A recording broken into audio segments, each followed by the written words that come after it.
రోజు ఊడుస్తున్నా కూడా ఇంత చెత్త ఎక్కడి నుంచి వస్తుందో అర్థమే కాదు. అసలు పిల్లలుంటే రోజుకు 2, 3 సార్లు అయితే ఖచ్చితంగా ఊడుస్తూ ఉంటాను, క్లీన్ చేస్తూ ఉంటాను. అయినా పొద్దున్న లేచి ఊడిస్తే మళ్ళీ ఇంత చెత్త అయితే ఉంటుంది. ఎంత క్లీన్ చేసినా కూడా హాఫ్ అన్ అవర్‌కే మళ్ళీ దుమ్మొచ్చి పడుతుంటుంది. చాలామంది మాది ఏరియా చూసి చాలా పీస్‌ఫుల్ ఏరియా అంటారు. కానీ నేనైతే పొల్యూషన్ ఏరియా అంటాను.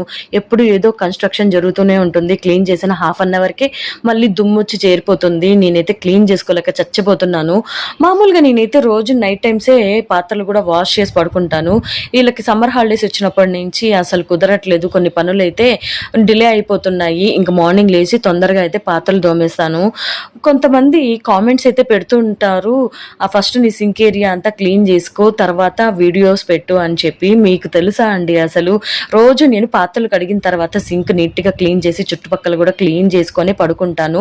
మాది సాల్ట్ వాటర్ అవ్వడం వల్ల ఎంత క్లీన్ చేసినా అలా కనిపించదు మరి. ఇంక ఈ రోజు బ్రేక్‌ఫాస్ట్‌కి వచ్చి దోసలైతే పోసాను. 2 రోజుల నుంచి మా పెద్దోడు దోసలు పోయమని అడుగుతున్నాడు. ఇంకా దానికి కాంబినేషన్‌గా చికెన్ కర్రీ అయితే చేశాను. ఈ కాంబినేషన్ మా వారికి చాలా ఇష్టం. ఇంకా అలా దోసలు పోస్తూ ఉంటే వాళ్ళందరూ అలా తిని పెడుతూ ఉన్నారు.